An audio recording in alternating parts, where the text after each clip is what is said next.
Conversa direta.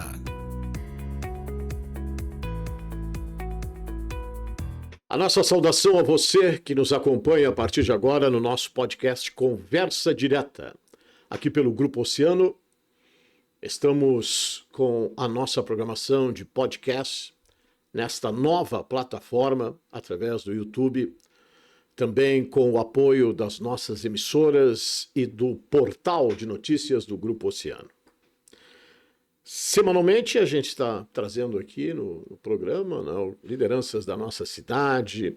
Tivemos a participação agora na campanha eleitoral de candidatos. Depois também tivemos uma sequência ainda na política e vamos falando sobre vários assuntos de interesse da comunidade rio-grandina, numa maneira descontraída, né, para que você acompanhe, né, todo esse nosso projeto que visa valorizar a cidade do Rio Grande, a região como um todo, e principalmente nas diversas atividades públicas e privadas. O Conversa Direta de hoje recebe com muita satisfação a delegada regional de polícia, titular da 7ª Região Policial, delegada Lígia Furlaneto. Tudo bem, Lígia? Tudo bem. Seja bem-vinda. Muito obrigada. Obrigada, Ramon, pelo convite. Uma satisfação estar aqui.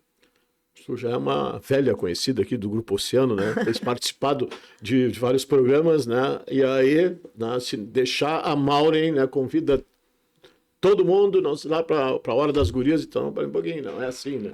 Vamos ter que dividir.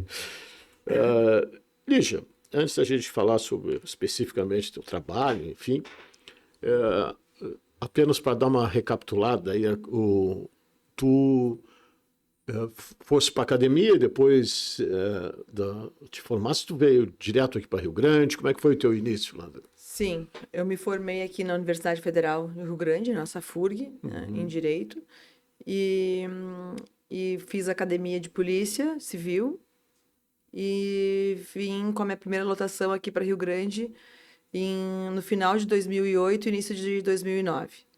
E desde lá venho trabalhando aqui, já vai fazer 16 anos, em dezembro, final de dezembro completo 16 anos, sempre trabalhando aqui pelo nosso município. Tu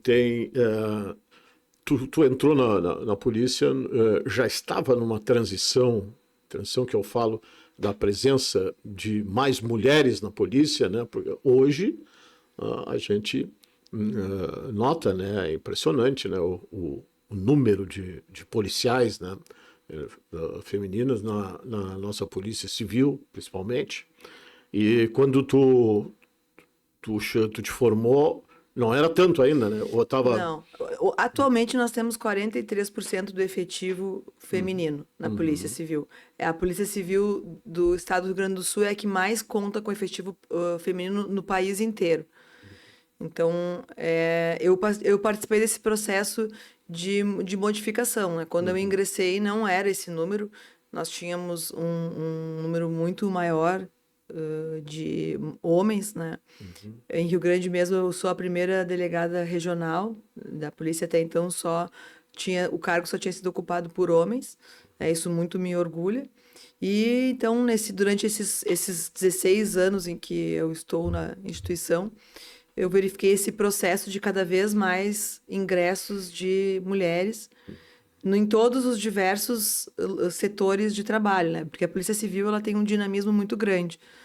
Nós temos diversos tipos de investigações, delegacias especializadas, por exemplo, em homicídios, crime organizado, violência doméstica, violência contra idoso, crimes cibernéticos, e por aí vai. Então, e em todos esses setores há a presença de mulheres.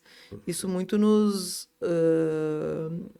orgulha, né? Nós vamos demonstrando que temos capacidade de trabalhar em qualquer local, né? Que muito embora para algumas atividades a força física, né, ela seja necessária, a mulher consegue sim suprir isso e demonstrar muita capacidade para trabalhar dentro da polícia, principalmente na polícia investigativa, que é a Polícia Civil, né?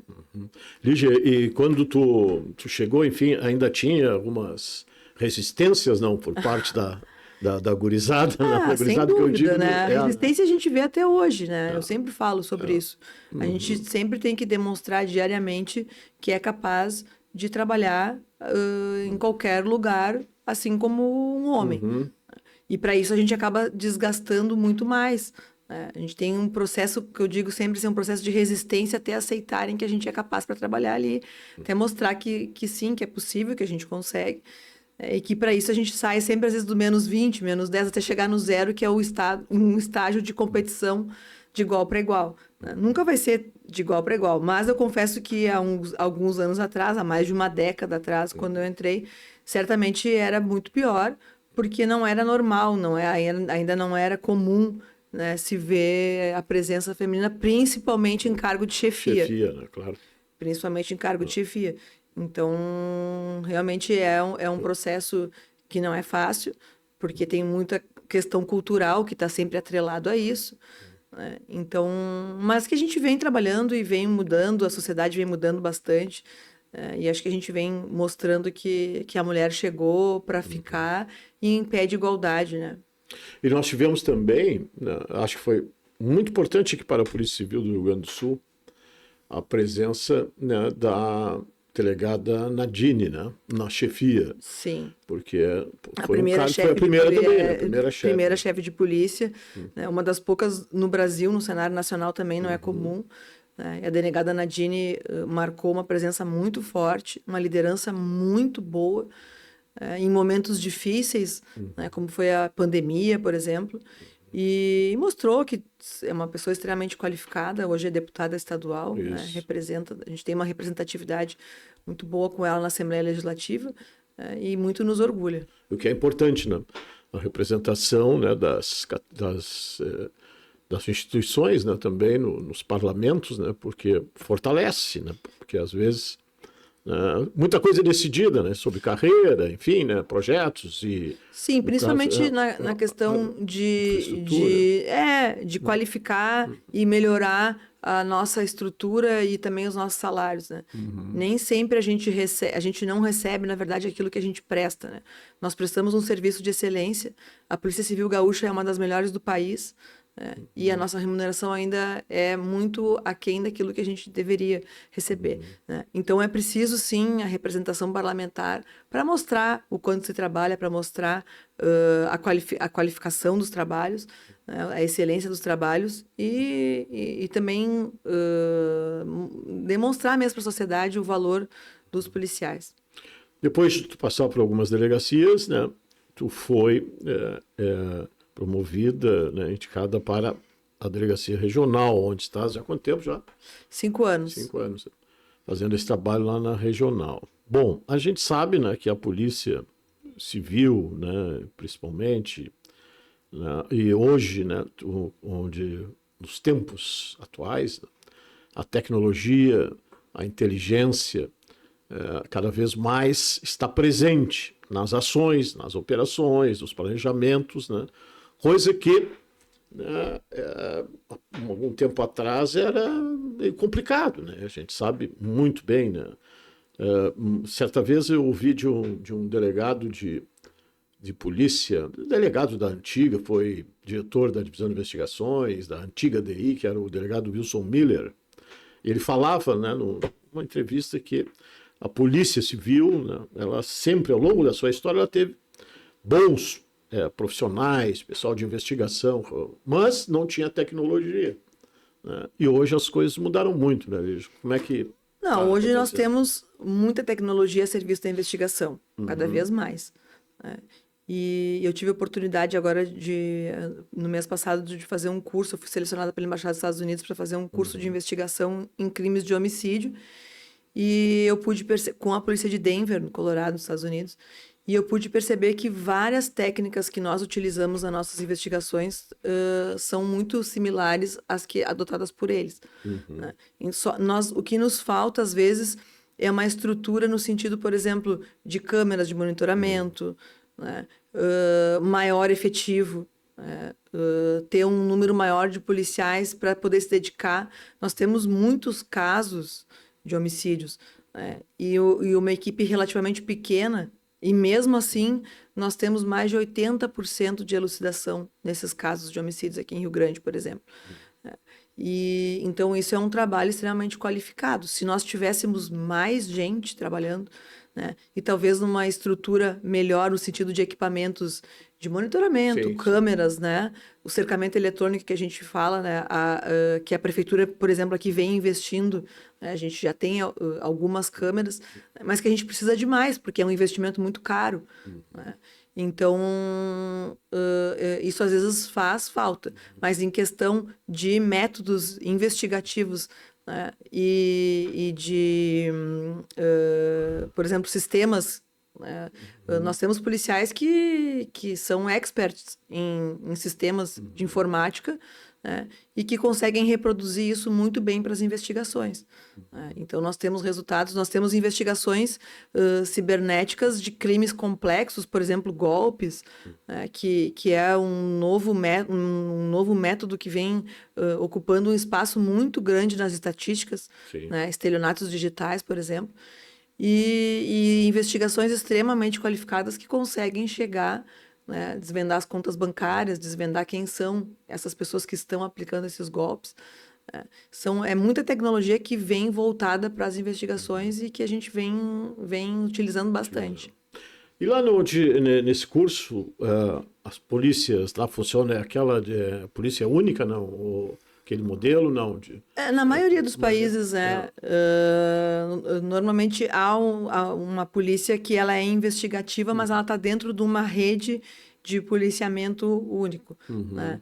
Mas aí tem os investigadores. Eu tive aula mesmo com investigadores do Departamento de Homicídios da Polícia de Denver, né, que corresponde à investigação nossa aqui da Polícia Civil. Sim. Né, que eu sempre gosto de explicar, né? A Polícia Civil é uma polícia investigativa, é uma polícia judiciária. Ela atua depois que o fato ocorre, né, para que a gente faça uma investigação, né, com o objetivo de descobrir a autoria, a materialidade, formular um inquérito policial e remeter ao Poder Judiciário para que aquela pessoa possa ser processada, né? É diferente da polícia ostensiva, que é a Brigada Militar, que faz o policiamento de rua, né, preventivo, para que evitando que aquele crime ocorra.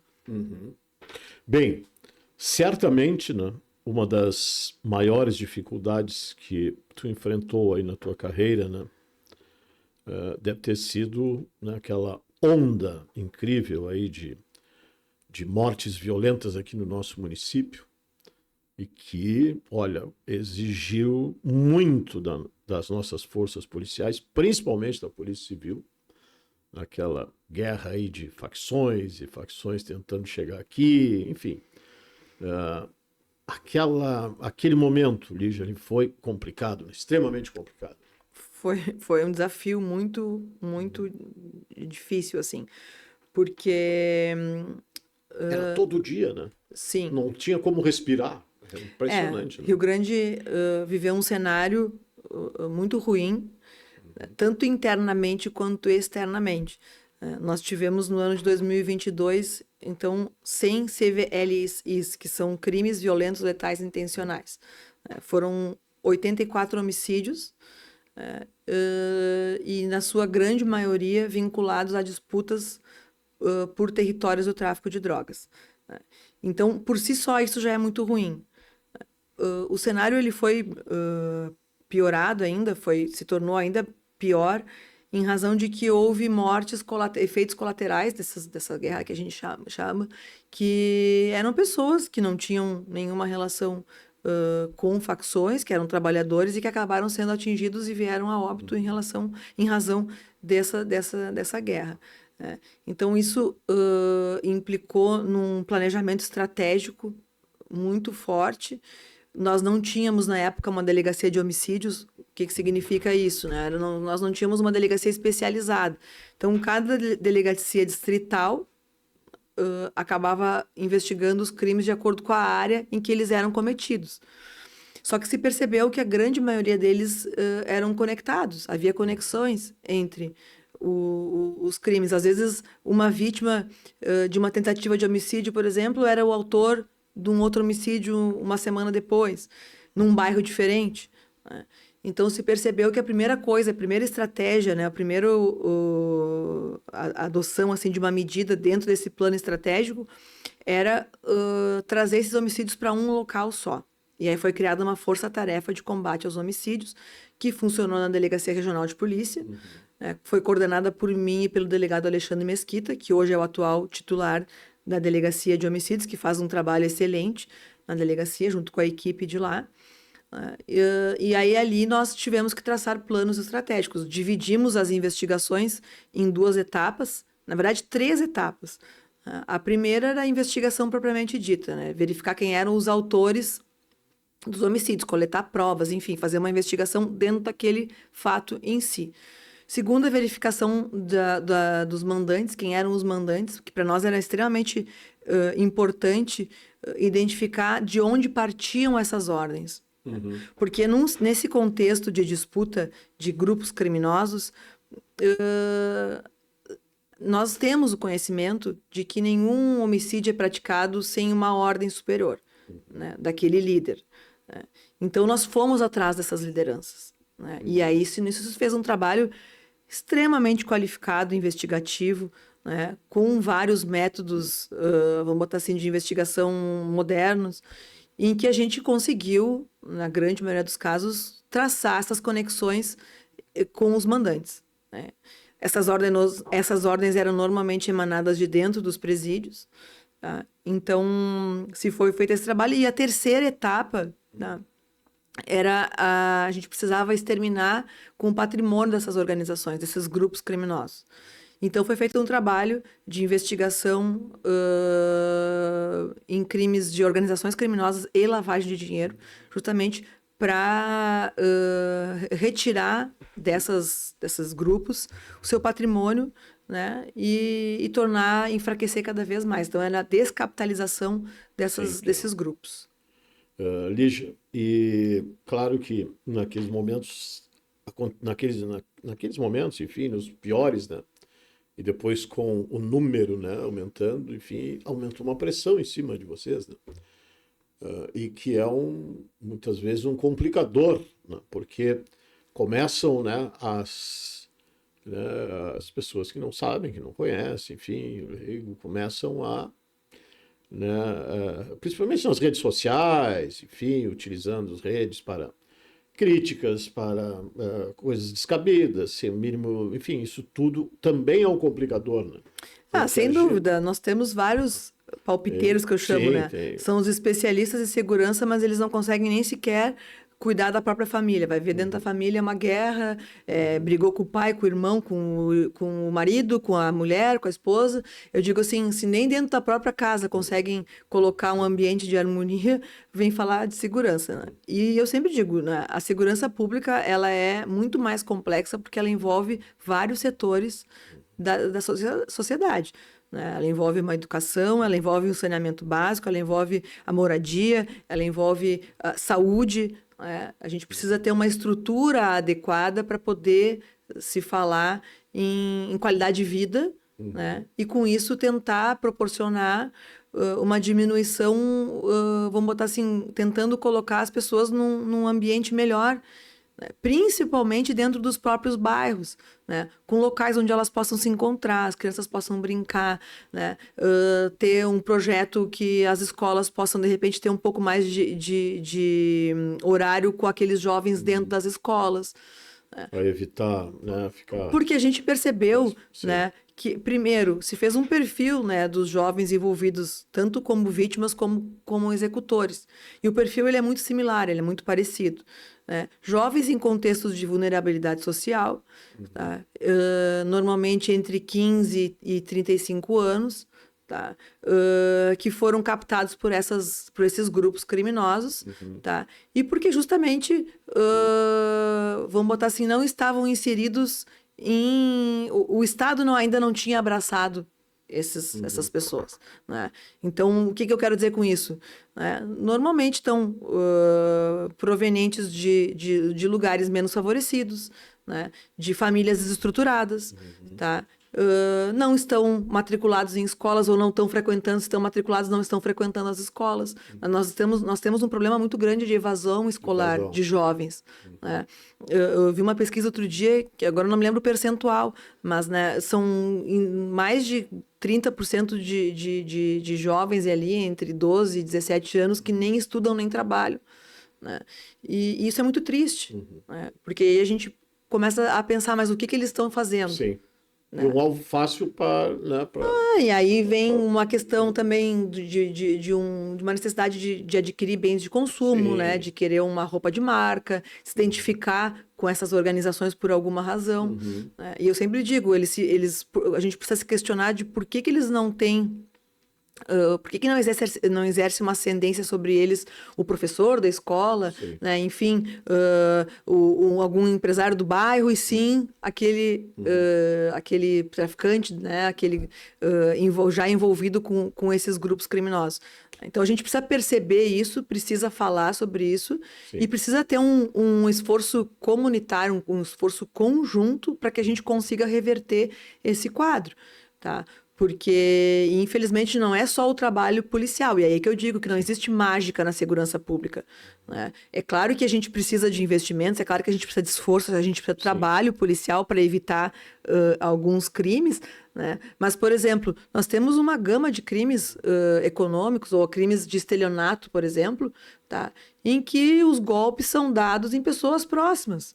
Né? Às vezes é uma cuidadora, nós temos inúmeros casos de cuidadoras que pegam os cartões bancários dos idosos que elas cuidam. Né? Nós temos casos de esses golpes, enfim, de internet, né? O autor acaba se aproveitando da ingenuidade, da bondade, né? E às vezes da vulnerabilidade de idosos, por exemplo, para aplicar golpes. Isso é um problema de polícia, de certo ponto até mas será que isso não é um problema de uma falha geral da nós, enquanto sociedade? Que tipo de valores que nós estamos produzindo, né? Para que uma pessoa queira dar um golpe, uma cuidadora vá dar um golpe num idoso que ela está ali cuidando, uma pessoa extremamente vulnerável, que às vezes deposita toda a confiança nela. Na maioria das vezes. Né? E isso, eu posso afirmar que isso é um dos maiores números que nós temos hoje em dia, são desses tipos de estelionatos. Né? Então, será que nós não falhamos também como sociedade, né, para que isso ocorra de uma maneira tão corriqueira hoje em dia? Não, e quando chega, né? Quando chega na polícia, né, quando chega lá na investigação, enfim, né, na ocorrência, enfim, é que a coisa já foi tudo, né? Essas etapas, né, foram queimadas, né? Então, e agora, inclusive agora, isso acontece, né? A questão de golpe nos hospitais. Também. É impressionante, né? As pessoas golpes, assim, o leque de golpes ele é gigantesco. É impressionante, a gente fica pensando assim, como é que a pessoa tem tanto tempo para pensar nesse tipo de golpe? A gente alerta sempre, olha, os bancos não ligam, os bancos não mandam mensagem, né? O hospital, nada, ninguém manda mensagem. Né? Então a gente sempre tenta orientar a pessoa antes de fazer qualquer depósito, qualquer Pix, antes de clicar em qualquer link, liga para alguém, o que mais tem, né? Pergunta, porque às vezes é uma hora boba, né? Que a pessoa é pega desprevenida ali e realmente, para quem é correto, para quem é honesto, para quem tem uma base ética forte, assim, não vai pensar que tem alguém ligando, se dizendo passar por um banco, né? Esses golpes também agora diminuíram um pouco, mas há um ano atrás era muito comum, né? De pegar, clonar o perfil do WhatsApp e mandar mensagem para a mãe, para o irmão, enfim, dizendo que está precisando de dinheiro, a pessoa quer ajudar e quando dá vendo está caindo num golpe. Então, aí, claro, foi se identificando, esse golpe foi caindo em desuso, porque daí a gente acaba anunciando, né? E eles vão migrando para outros tipos. Né? Então, isso é um problema social gravíssimo. Né? Gravíssimo. É uma falta de ética, assim, uma falta de moral, a sociedade totalmente sem valores. Né? E isso vai se propagando. né? Então, é um problema de segurança pública? Sim, é um problema de segurança pública. Nossa obrigação é descobrir quem é que vem fazendo isso, né? Mas será que também não é um problema grave, uma doença social muito grave, né? De enganar, de mentir, né? E por que que a mentira é tão propagada? Por que que o falso, né? As fake news, né? E outro problema grave que nós temos também, que é o problema de violência familiar, violência doméstica e familiar, que infelizmente também vem presente em muitos lares, né? E que acaba desencadeando, sim, problemas graves, se não de perfis criminosos, que acabam se desenvolvendo nesses lares, de problemas de depressão profunda, né? Problemas de relacionamentos futuros, né? Então, eu sempre trago assim, são questões que sim estão conectadas com a sociedade de uma maneira geral e que a gente precisa sim refletir sobre isso. Não refletir de uma maneira crítica, apontando o dedo e dizendo que o culpado é o fulano e beltrano, que isso acontece muito na internet, né? Mas sim pensando o que que a gente pode fazer enquanto sociedade para melhorar isso, né? Para ajudar, né? E para promover, sempre eu digo assim, o bem comum, né? E tentar achar uma solução. Inclusive, né, essa questão, por exemplo, da violência contra a mulher, né, a gente, né, seguidamente, né, nós temos divulgações, enfim. O que que tu acha, Lígia? Aumentou ou está mais, ou está se divulgando mais? O que que tu, Talvez as duas coisas, as duas né? coisas, né? Eu acredito que É todos esses difícil, mecanismos né? que hoje em dia se tem a favor, né, das denúncias, sem dúvida acabou promovendo um número maior de casos descobertos, que até Descobertas. então a gente falava em cifra oculta, né, que eram os casos que não chegavam ao nosso conhecimento, né? E, claro, o que pode haver de mais íntimo dentro de um ambiente social são as relações familiares, as relações né, dentro dos lares, né? É difícil falar sobre isso. Em alguns lugares isso acaba sendo mais comum, né? Mas em outros ambientes há toda uma vergonha, né, de querer se expor e não denunciar. Então, às vezes, a gente acaba tendo contato com casos que só chegam ao nosso conhecimento após ou uma tentativa de homicídio, por exemplo, ou uma lesão corporal muito grave, assim, que a pessoa não vai parar no hospital e que o hospital tem a obrigação de notificar, né? E aí a gente acaba tendo conhecimento. E a gente vai verificar lá, a vítima não tinha feito nenhum tipo de denúncia ainda. E aí a gente vai perguntar e vários fatores vêm à tona, né? Mas às vezes uma dependência psicológica, uma dependência financeira, né? Não querer expor os filhos, né? Mas acaba que a mulher vítima ou então a criança vítima, né, de um lar violento acaba ficando sem proteção. Né? E às vezes acaba sendo vulnerável para um crime pior que pode ser até um homicídio. E hoje nós temos alguns mecanismos aí na própria rede aí, importantes, né, Lígia? De defesa, né?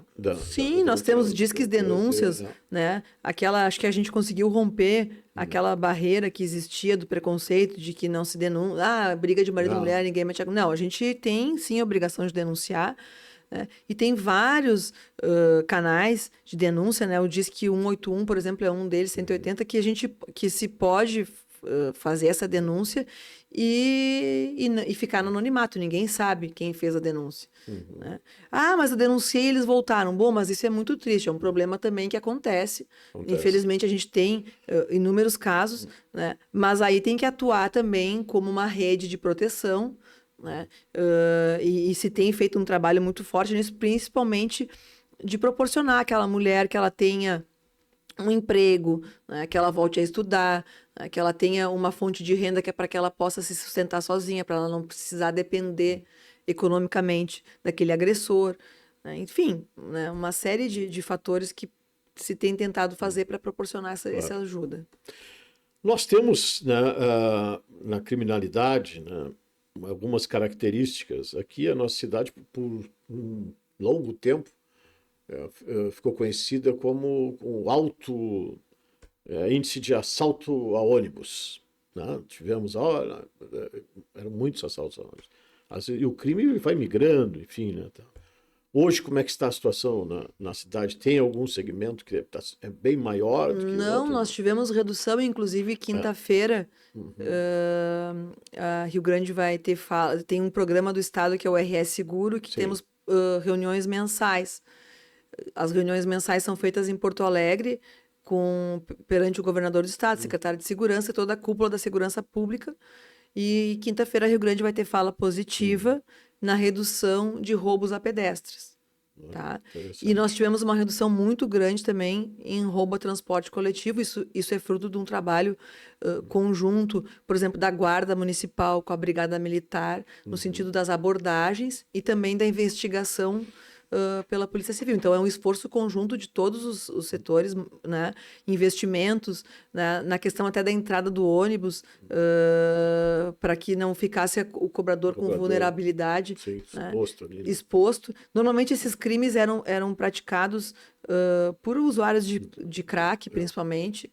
Né? Então, se fez um trabalho intenso ali, né? As abordagens, né? Pela Brigada Militar, o trabalho da Guarda Municipal também muito intenso. E identificação, né, desses autores dos roubos com pedidos de prisões preventivas. E a gente tem esse resultado muito positivo, que é uma grande redução desse crime que ainda existe. Eu sempre digo, quando a gente reduz, a gente não quer dizer que ele não existe. Sim, sim. Tá? Porque às vezes as pessoas já começam a dizer, mas é uma vergonha, né? Assaltaram o cara ali na esquerda. Assim, ó, é positivo para a cidade, né?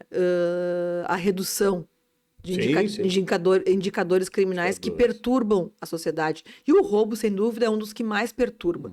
Né? Por exemplo, o filho vai para a escola sozinho a pé, né? E vai lá, é abordado por um criminoso que tira o celular. O pai aquela família já vai ser afetada, de alguma maneira vai querer levar o estudante para a escola, vai ter que contratar uma van, se não pode levar, vai ter que levar, né? Então isso gera um transtorno muito grande, não só para a vítima em si, mas para todo, né?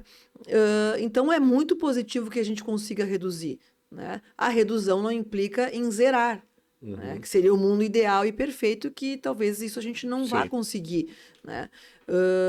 Mas é importante que a gente reflita, assim, que a gente também faça uma referência a esse trabalho, esse esforço conjunto que vem sendo feito entre todos os órgãos de segurança para que a gente consiga essa redução.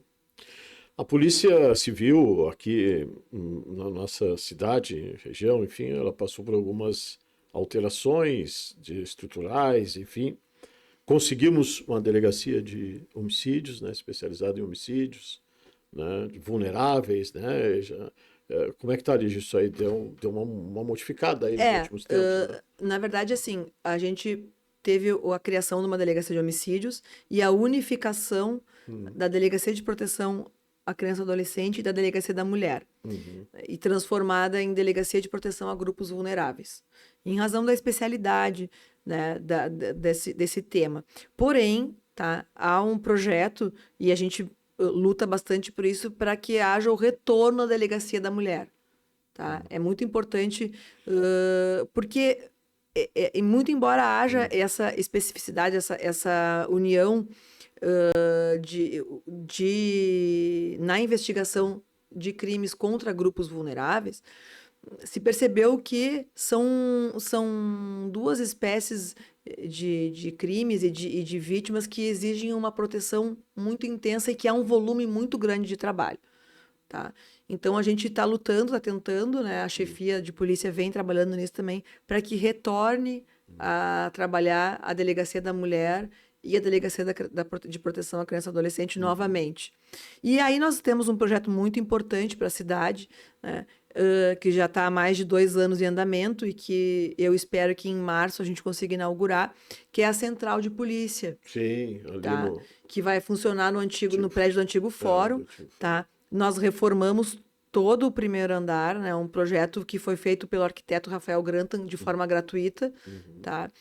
Ele fez um projeto que, vamos botar assim, que fosse correspondente às nossas necessidades de trabalho.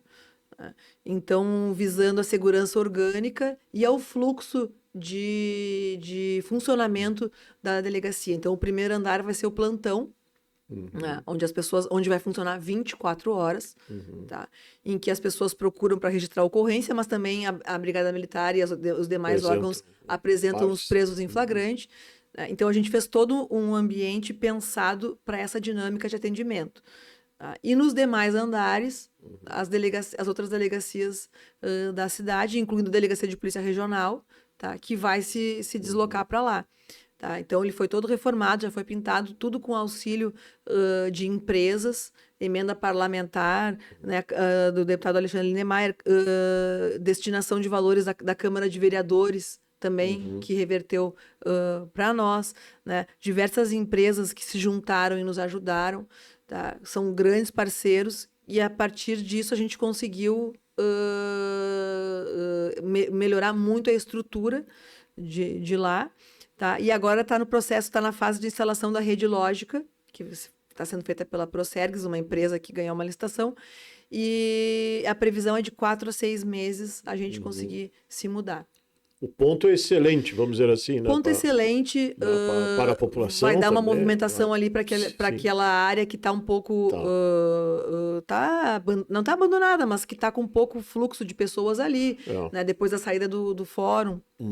Então, os comerciantes da volta, eles estão ansiosos para que a gente se mude para lá, vai dar uma movimentação muito grande ali na região, e talvez seja a maior central de polícia do estado. Né? Que é outra questão extremamente positiva para o município, né? Ter primeiro, ter todos os órgãos no mesmo local. Sim. Tá? Então, vai ter um serviço único prestado ali. Então, a pessoa daqui a pouco vai registrar uma ocorrência e já vai ser encaminhada para a Delegacia da Mulher, por exemplo. Né? Vai registrar uma ocorrência e já vai ser encaminhada para a delegacia que vai investigar aquele roubo. Né? Então, é esse fluxo rápido que a gente pretende ali, né? E fora o entorno todo, dar um movimento, né? Levar a presença da segurança pública, porque também é um fluxo intenso da Brigada Militar, que ela acaba levando os presos para ali, da Guarda Municipal, que também comparece para registrar a ocorrência, Polícia Rodoviária Federal, enfim, todos os demais órgãos que acabam tendo que comparecer até a delegacia para fazer esses registros ou prisões em flagrante. Acho que a gente acredita que vai dar esse grande ganho ali para a região. E as viaturas ali, a casa do estacionamento, enfim, ali tem alguma estrutura já? Então, nós estamos tentando, nós vamos tentar a Sociedade Germânia ali pegar como estacionamento, né? A gente está verificando ali a possibilidade, porque é um prédio que está... ele não está tombado, ele está listado. Então, a gente tem que ter todo um cuidado de manter a fachada, né? Não pode modificar. Então, já consultamos o Ministério Público Estadual também para verificar essa possibilidade, né? Mas que também há uma grande... há um anseio muito grande da vizinhança para que a gente ocupe aquele prédio ali, né? Que está abandonado, enfim. Né? A gente quer ocupar toda aquela área ali, né? E voltar a dar vida para a circulação de pessoas ali para aquelas quadras. Muito bom. Delegada Lígia, há poucos dias nós tivemos, né, o julgamento, né, o júri, daquele episódio da policial Laline, né, amplamente divulgado, né, aquele lamentável episódio que aconteceu lá no cassino durante uma operação em que ela foi alvo de um disparo. E o autor, né, foi julgado, condenado, né, foi um júri que chamou a atenção do Estado inteiro, né, porque se tratava ali exatamente de um momento ali que foi uma agressão à instituição, foi uma agressão, né, lógico, lamentável a policial, mas também era uma marca muito complicada, vamos dizer assim, para a autoridade policial, enfim, né? Então por isso que chamou tanto a atenção, além né, da barbaridade, enfim. Qual é a tua avaliação disso tudo lá? Tivesses acompanhado, claro, tu sempre acompanhou, enfim. Eu me lembro do primeiro momento lá no hospital, né, em que ela chegou, que tu estavas ali com o pessoal, tua equipe estava ali também. Momentos extremamente complicados, né? E esse desfecho, Bom, Lígia? foi um dos piores momentos que a gente enfrentou. A gente planeja uma operação policial querendo cumprir o nosso objetivo, que é cumprir uma decisão judicial, nesse caso, né, o mandado de busca e a prisão preventiva, né, dos nossos alvos, e quer voltar para casa, para sua família. Eu sempre digo, o policial, se todo trabalhador trabalha e almeja retornar para casa com segurança. O policial civil, o policial militar, enfim, os policiais em geral, né, eles têm uma peculiaridade que é o perigo, é o risco que a gente enfrenta pela profissão. A gente assume esse risco, a gente faz um juramento, né, e um dos nossos juramentos é justamente, às vezes, proteger com a nossa própria vida a vida da população. Então, o nosso querer voltar para casa, às vezes ele tem essa peculiaridade, essa tristeza de não conseguir voltar para casa, justamente porque no desempenho da nossa profissão pode acontecer, sim, de algum de nós tombar em serviço. E isso ninguém quer que aconteça, né? E aí eu posso afirmar, como coordenadora da operação, né, junto com o delegado Patela, que organizou, assim, que foi a pior coisa que podia nos acontecer, né? Porque os policiais estão ali fazendo a sua atividade em prol da sociedade, né, em defesa da vida, e nesse caso específico se estava vivendo essa onda de homicídios. Claro. Então nós estávamos ali trabalhando pelas vidas, né? E quando um policial é atingido, não é só o policial que é atingido, não é só a instituição que está por trás do policial que é atingida, é a sociedade inteira é atingida. Porque se a gente não tem respeito nem pelo policial, imagina, né, para o resto. Né? Então a gente precisa sim de instituições fortes e que representem o respeito. E quando se perde isso, né, a gente não sabe o que pode acontecer. Então foi o que aconteceu nesse caso, porque nós tivemos uma dupla, né? Nós tivemos a policial atingida e depois uma decisão que entendeu que não era tentativa de homicídio, era sim uma mera resistência. E isso para nós foi uma humilhação muito grande, né? Atingiu os policiais do Brasil inteiro, né? O Ministério Público recorreu da decisão e o Tribunal de Justiça então deu provimento a esse recurso. Tá? E aí, em razão disso, esse caso foi submetido a julgamento do Tribunal do Júri, né? E nós tivemos uma atuação brilhante, né, dos promotores de justiça Fernando e Márcio Chili, né? Foram defensores da vida mesmo, né? E também do doutor Bruno, que conduziu muito bem, né, o julgamento ali, todo o procedimento, e uma resposta de que a sociedade não vai aceitar, né? A sociedade não vai aceitar qualquer tipo de ofensa aos policiais que estão ali dando a vida, literalmente dando a vida pela sociedade, né? Então foi uma condenação exemplar, mais de 80 anos de condenação, né? E não foi só a Laline, foram os outros policiais que também estavam com ela, que também eram vítimas.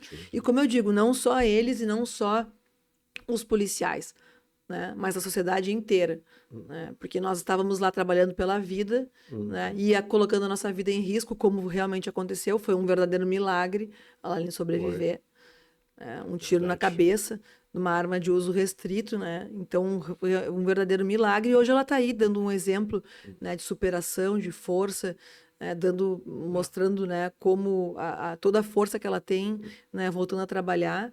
E essa condenação também é exemplar para provar que não vai ficar ileso quem atirar contra os policiais. Sim. Durante o teu depoimento ali, né, eu assisti parte ali, se via na tua expressão, né,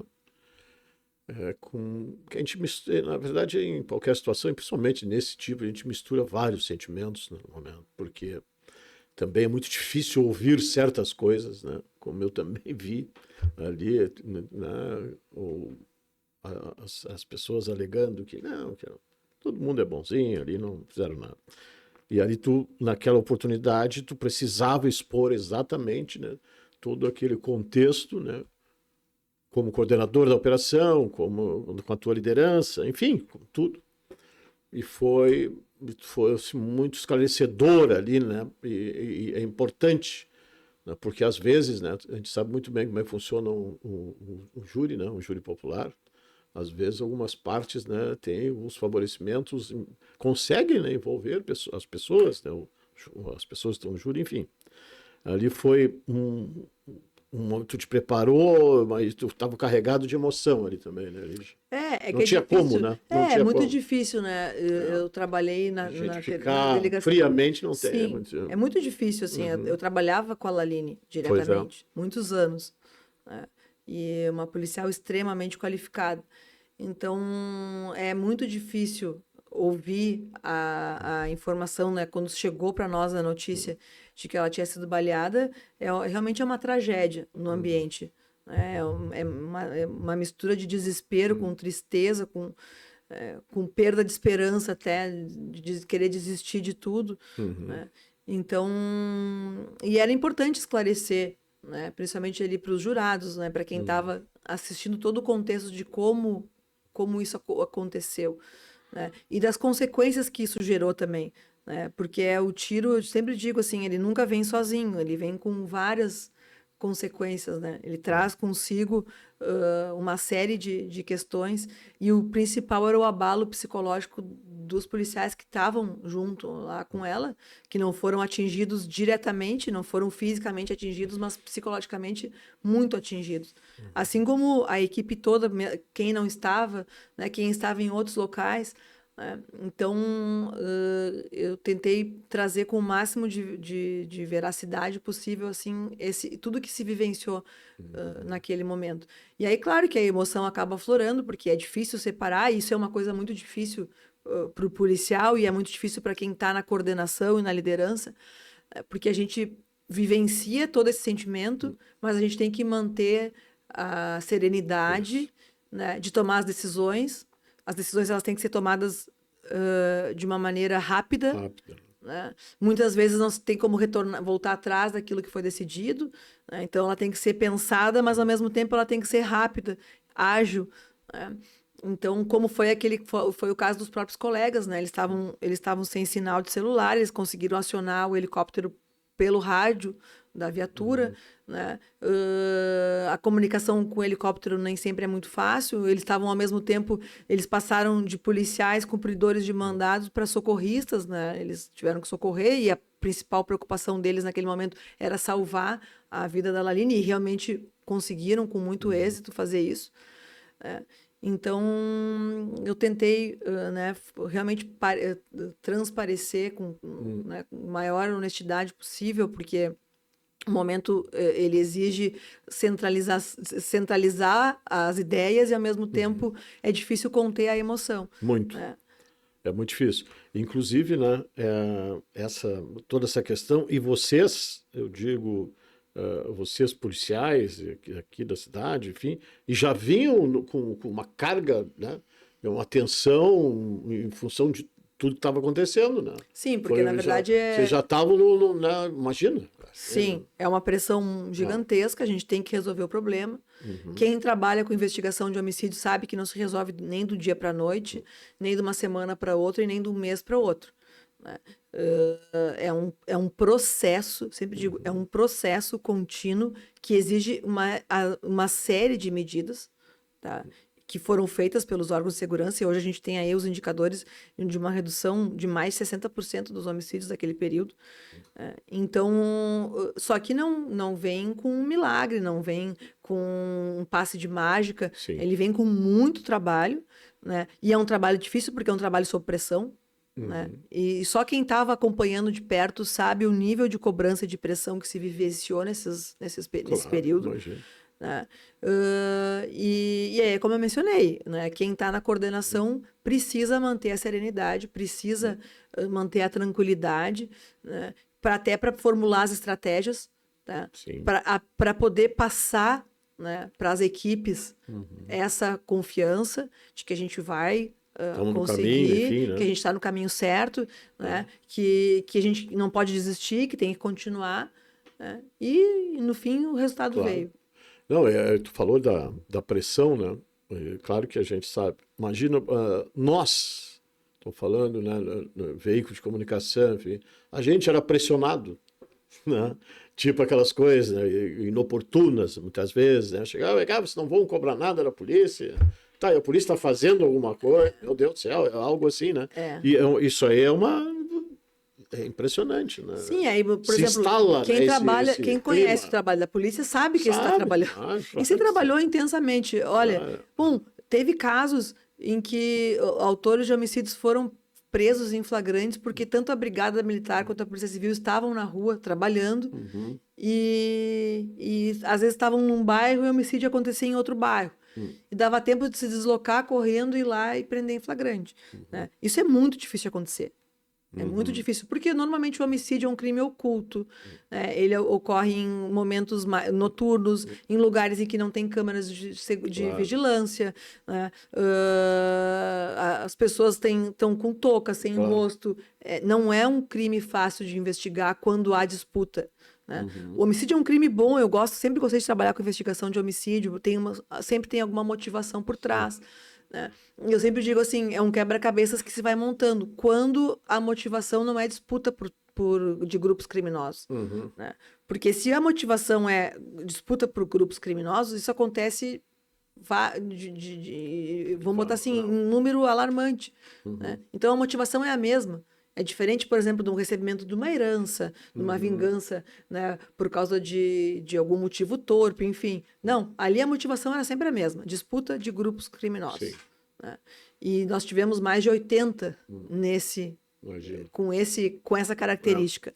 Passa ali de uma moto, atira Exatamente. e pronto. Aí a moto só. não tem placa, daí eu tava com capacete, não tem câmera de segurança no local, ninguém viu, ninguém escuta.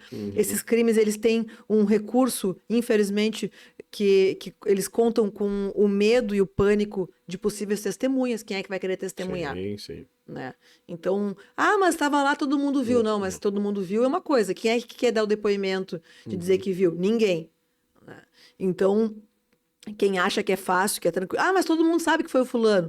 Mas a gente precisa trazer isso para um inquérito policial. Claro. A gente precisa materializar aquilo, né? Da forma para que todo mundo sabe.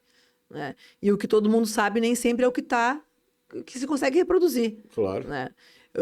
Então é extremamente complexo, é o que eu digo. A gente precisa adotar outros recursos, né? E nisso a gente consegue, né, identificar os vínculos, né? É todo um trabalho que é um processo, como eu digo assim, demora um tempo.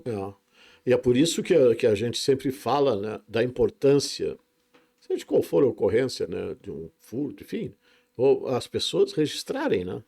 Porque a polícia, quando começa, né, a investigação, a apuração, ela tem que ter elementos. Não adianta. Nem vou registrar, isso aqui não vai adiantar nada. Para ter uma Isso aí noção, não adianta. foi importante mencionar isso, né? A questão, por exemplo, coisas simples dos assim, mas roubos, né? Roubos a pedestres, que a gente teve uma grande redução. Nós conseguimos identificar uma rede por trás desses roubos. O que eu quero dizer com isso? O roubo de celular vale a pena se tiver alguém para vender para comprar, adquirir aquele celular. Então eu sempre digo, né? Quem está ali reclamando que tem alguém apontando uma arma, mas que compra o celular sem procedência, tem culpa daquela arma apontada na cabeça. Está colaborando. Tá colaborando, tá? Então nós conseguimos recuperar celulares de vítimas, por exemplo, do Rio de Janeiro e São Paulo, aqui em Rio Grande. Tá? E vamos botar assim, conseguiu-se inclusive prender quem estava por trás dessa cadeia de comércio ilegal de celulares. Tá? Então é outra questão, outro ponto importante. Tá? Se conseguiu reduzir, porque se fez um trabalho intenso, muito intenso, tá? No comércio ilegal de celulares. Tá? No comércio ilegal de celulares. Nós tivemos uma vítima do Rio de Janeiro, o celular saiu de lá e acabou vindo parar aqui. Veja só. E se fez, e a vítima de lá ficou até desconfiada quando se fez contato para devolver. Mas é verdade mesmo. Mas como? Né? Porque ela desconfiou, disse, como assim? Vocês recuperaram o celular? Sim. Né? Hoje nós temos mecanismos tecnológicos para conseguir fazer isso. Tá? E se tem feito um trabalho intenso, né, de cumprimentos de mandados de busca, sim, em locais em que a gente apontou ali como tá com o localizador de celular. Tá? E aí a gente vai ver, tem muita gente que reclama da segurança, mas que tá lá comprando celular Exatamente. receptado. Uma barbada, né? Uma barbada, barato. Ah, tá né? louco. Um iPhone que custa 12 mil, eu comprei por 1.500. Não, mas só um pouquinho. Né? Por que tu não foi lá e comprou um modelo então menor na loja, sim. com procedência? Né? Claro. Ah, não, porque eu quero ter um iPhone, o iPhone é o melhor, coisa. Bom, então tu vai pagar o preço de um iPhone. Né? Agora, tu não pode alegar que tu não sabia que ele era produto de crime se tu comprou por 1/5 do valor. Sim. Não tem Então, o que eu quero dizer com isso? Existe sim uma rede que sustenta Claro. tá, essa cadeia, né, de roubos, que são as pessoas que estão comprando, adquirindo esses aparelhos. Muito bem. Conversamos com a delegada regional, temos muitos assuntos, olha, muito legal. De polícia, é a 7ª região ainda, né, Lisbeth? 7ª região policial. Isso meio antigo, né? Mas não, ainda mas é a 7ª região policial. Abrange Rio Grande, São José do Norte, Jaguarão, Arroio Grande, Chuí e Santa Vitória do Palmar. Olha só. Parabéns pelo teu trabalho, da tua equipe, né? De todos os nossos policiais civis, né? E foi muito bom ter aqui no Conversa Direta. Obrigado, Ligiane. Eu que agradeço e agradeço para também fazer só uma consideração de agradecimento a todos os policiais civis de Rio Grande que muito honram essa instituição, né? E que a gente consegue esses resultados em razão desse grande trabalho que eles desempenham aqui. Muito bem, Conversa Direta fica por aqui. Obrigado pela sua atenção, pelo seu carinho. Não esqueça, o programa está à disposição no YouTube. Um abraço, até a próxima. Conversa Direta.